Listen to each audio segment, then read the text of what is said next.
Olá, é inegável que o nosso agro atingiu um nível de excelência sem precedentes. É só nós observarmos essas figuras que nós podemos aí sentir qual o tamanho do nosso agro, o como ele ficou grande, como ele ficou importante. Na verdade, nós saímos aí de duas cadeias produtivas onde nós produzíamos e exportávamos, que era o café e a cana-de-açúcar, através do açúcar, né? E nós chegamos aí a inúmeras cadeias onde nós estamos presentes praticamente no mundo inteiro, a despeito de que nós acabamos concentrando a nossa venda em alguns países em termos de volume. Então nós estamos aí em vários países, mas os grandes volumes estão a China, Estados Unidos e a União Europeia. Então isso aí está nos mostrando hoje que isso é uma fragilidade, recebendo umas tarifas por questões mais políticas do que econômicas, mas o fato é que se ficarmos na dependência de poucos países, nós podemos estar sujeitos a acontecer isso outras vezes. E hoje o agro é fundamental, tanto para a geração de emprego e renda para o nosso país, quanto para o equilíbrio da nossa balança comercial. Nós precisamos de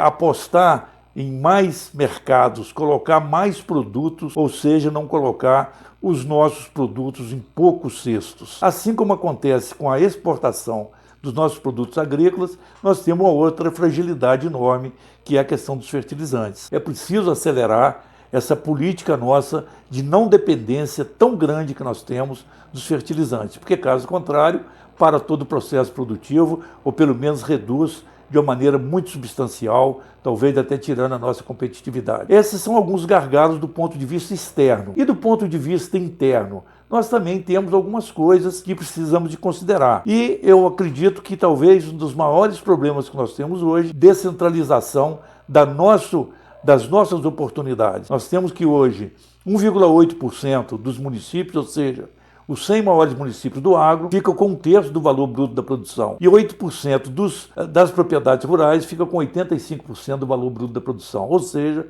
nós precisamos que mais municípios, mais comunidades, mais organizações, mais propriedades possam participar desse processo. Nós estamos trazendo aí uma modesta contribuição, falando sobre a jornada da agroevolução, onde a gente busca principalmente trabalhar em inclusão de produtores, inclusão de organizações, inclusão de municípios ou inclusão de comunidades. Então nós vamos estar trabalhando aí essa agroevolução através de 3 pilares, que é a conexão agro-gestão e pessoas, a interconexão pessoas, organizações e comunidade e a transconexão, que visa principalmente acelerar o processo e trabalhar algumas áreas de logística. Venham conosco, que nós vamos ver isso nesse vídeo. Roda a vinheta.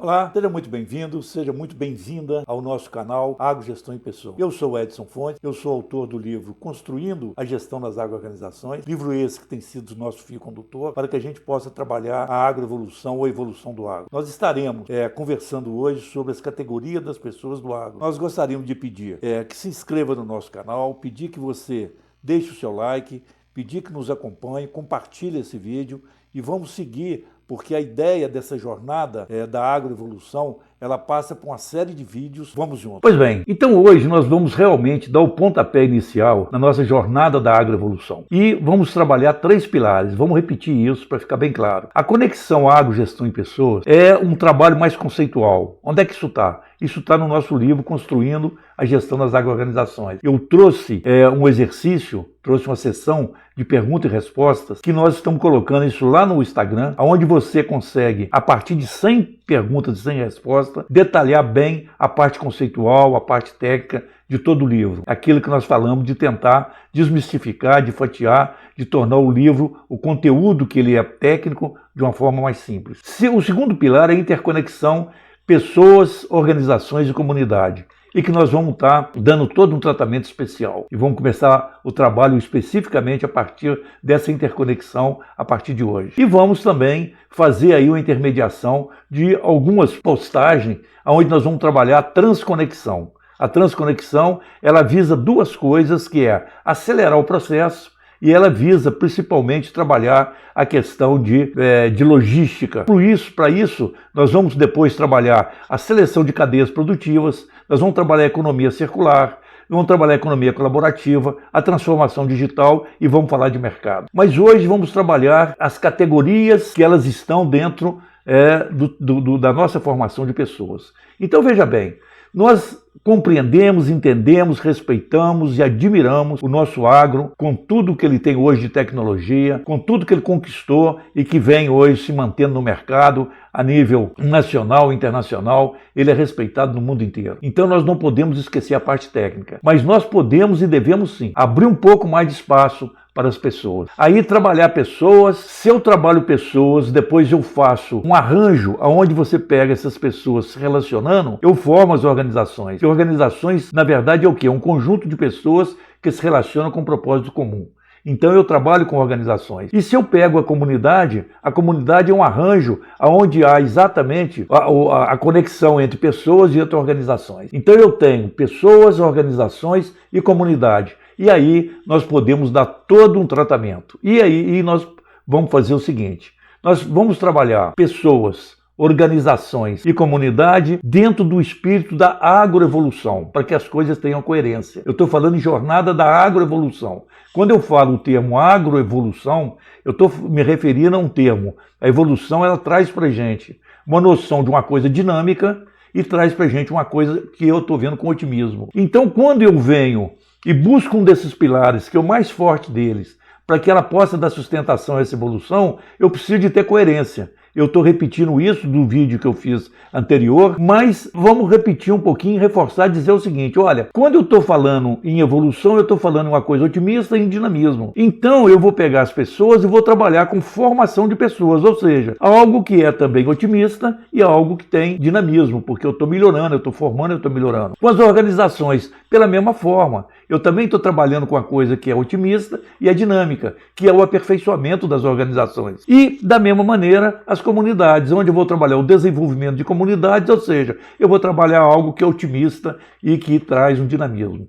E como que eu vou trabalhar a formação de pessoas? Olha, eu quero formar as pessoas para que elas sejam o quê? Competentes, que elas sejam visionárias, que elas sejam proativas, que elas sejam produtivas. Então, para que eu possa fazer isso de uma forma assertiva, eu posso partir para uma coisa que eu acho que aí é uma coisa bastante inédita. Algumas pessoas já estão trabalhando em alguma dessas categorias e nós estamos trazendo várias outras aqui para a gente debater, para conversar e para que a gente possa realmente juntar tudo isso e trazer o desenvolvimento lá da comunidade A, da comunidade B, da comunidade C, lá no canto, lá aonde que o nosso agronegócio às vezes não está chegando com essa pujança que ele tem, uma vez que nós demos dados aqui que ele está, os 100 maiores municípios do agro, está com 1/3 do valor bruto da produção e tem muitas comunidades, tem muitos locais aonde realmente as coisas ainda não funcionam como deveria funcionar. Então vamos ver o seguinte. Veja bem, para que a gente possa trabalhar as categorias das pessoas do agro, nós podemos então dividi-las em várias categorias. Aqui nós chegamos em 10 categorias. Não quer dizer com isso que uma pessoa não pode ter 1, 2 ou 3 categorias. Por exemplo, é óbvio que um produtor rural ele pode ser um líder do agro, ele pode ser um dirigente do agro, ele pode, se ele tiver com a idade mais avançada, ser um idoso do agro. As mulheres do agro podem ser líder, elas podem ser um empresário do agro, o trabalhador pode ser um voluntário do agro. Além das categorias, a gente separar por categorias significa que nós vamos dar um tratamento àquela característica quando ele está investido naquele papel. Isso é que é importante. Então a gente consegue com isso duas coisas que eu acho muito importantes, que é, primeiro, fortalecer a identidade daquela pessoa quando ela está ocupando aquele determinado papel, ou seja, ela está naquela determinada categoria. Com isso, passar para ela uma noção maior de pertencimento. Eu estou aqui porque eu também faço parte desse processo, dessa organização, dessa comunidade. E, inclusive, eu acredito que fazer com que várias pessoas se enxerguem, se coloquem no seu lugar, que tenham um valor, que enxergue esse valor, nos faz lembrar muito de uma definição muito interessante do Stephen Covey, quando ele diz o seguinte: liderar é você declarar o valor e o potencial de uma pessoa de uma forma tão clara que ele mesmo possa ver em si mesmo. Ou seja, de repente você tem uma pessoa que se enxerga enquanto um idoso do agro e vê que tem muito para contribuir. A gente pode ver, por exemplo, um empresário do agro que ele vê que realmente ele tem valor naquilo que ele planeja, naquilo que ele quer empreender. Essa ideia é de valorizar, fazer com que haja um maior pertencimento, fazer com que haja um fortalecimento da sua identidade. Então, para isso, seria extremamente importante que nós buscássemos aproveitar as principais características que cada uma dessas categorias, que nós buscássemos fazer com que cada categoria trouxesse a sua força e sua habilidade, que são únicas, e que quando combinadas, elas podem potencializar o setor. Por exemplo, as mulheres do agro. A gente sabe que as mulheres, elas podem chegar a um nível de excelência gerencial muito maior. Normalmente elas são mais organizadas, elas estão acostumadas a fazer gestão familiar e com isso ela tem uma preocupação maior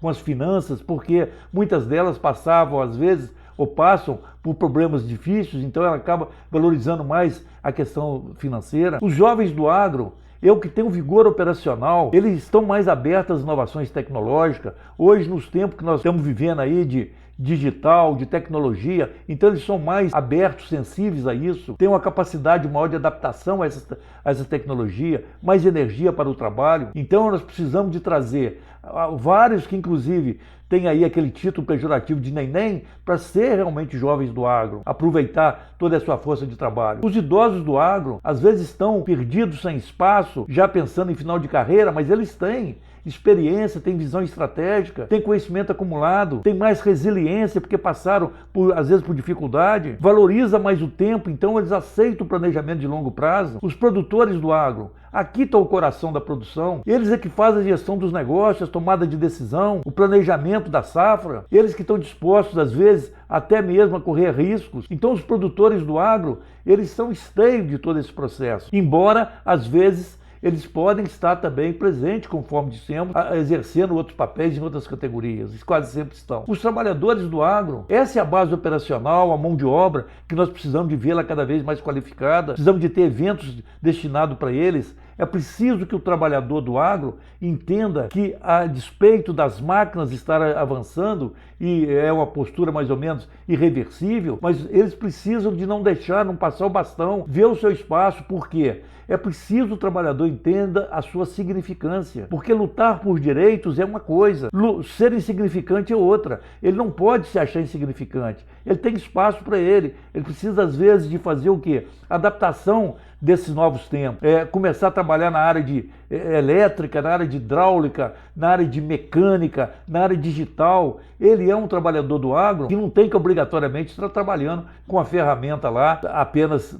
fazendo uma capina de um roçado, etc. Ele pode estar trabalhando com uma série de áreas hoje que o setor agropecuário está demandando. Os dirigentes do agro, eles têm condição de fazer muito mais a governança, ver a direção da sua organização, ver a direção do sindicato, a direção das associações, direção das cooperativas. O fato é que eles é que definem as políticas, eles é que dão a representação institucional, eles são responsáveis por planejamento estratégico. Então os dirigentes do agro, eles precisam de ter um ponto dentro das organizações, dentro da comunidade, que visam um espaço maior para que eles possam, ali dentro, colocar todo o seu potencial para fora. Os líderes do agro, que podem ser produtores, dirigentes, mas ali no papel de liderança, eles é que fazem a inspiração e a mobilização de toda a organização e das pessoas, fazem articulação, influenciam, eles que têm representação. Então nós temos que dar uma atenção toda especial aos líderes do agro. Os empresários do agro, eles podem trazer para cá a noção aí mercadológica, a noção de investimento, a expansão dos negócios, a identificação de oportunidade, a própria gestão financeira. Os técnicos do agro, essa é uma categoria muito importante, independentemente das pessoas ter vínculo empregatício ou não. Ele pode estar trazendo seu conhecimento técnico, científico, prático, trabalhar na pesquisa, na assistência técnica, na difusão de inovações. Nós tivemos a oportunidade de exercer a função técnica do agro por 45 anos. Então, às vezes, como técnico, como extensionista, como consultor, como instrutor, como vendedor. O fato é que você tem uma série de ações a serem feitas. Um técnico, às vezes, numa comunidade, muda todo o modo de vida daquela comunidade. Ele passa informação, ele passa segurança para que as pessoas possam dedicar algumas atividades. Então ele pode dar uma contribuição muito grande se ele tiver um reconhecimento, melhorar o seu pertencimento, a sua identidade, e houver da parte das organizações da comunidade abertura de espaço para isso. Os voluntários do agro, nós precisamos de achar espaço para o voluntariado. Às vezes as pessoas gostam de um lugar às vezes até aposentam, às vezes estão ali querendo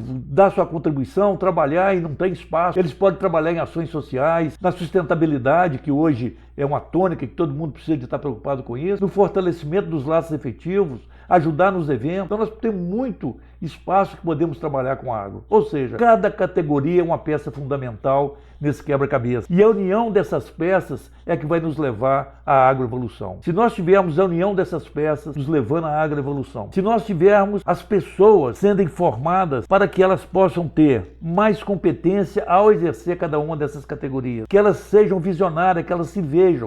Ser visionário, ela em cada uma dessas categorias, qual que é o que eu espero enquanto mulher do agro, enquanto jovem do agro, enquanto idoso do agro, fazer com que ela se torne visionária ao assumir determinadas categorias, serem proativas, ou seja, não esperar as coisas virem prontas, mas tomar a decisão de fazer. A partir do momento que eu tenho espaço, tem gente que me dá retaguarda, eu consigo fazer esse tipo de coisa. Buscar ter uma maior produtividade, para isso nós vamos trabalhar os facilitadores do agro. Então nós temos aí uma trajetória muito interessante para fazer. Nós não estamos, conforme nós dissemos, hora nenhuma, descuidando da área técnica, mas nós estamos dando uma atenção maior à inclusão, uma atenção maior às pessoas, atenção maior às organizações, atenção maior às comunidades. Venham conosco, eu acho que nós temos um trabalho muito interessante aí que pode ser feito. Antes, porém, eu gostaria de reforçar e pedir, deixe o seu like, nos siga no canal aí no YouTube, busque compartilhar esse vídeo com outras pessoas, dê a sua sugestão, nos responda o que você acha disso, o que você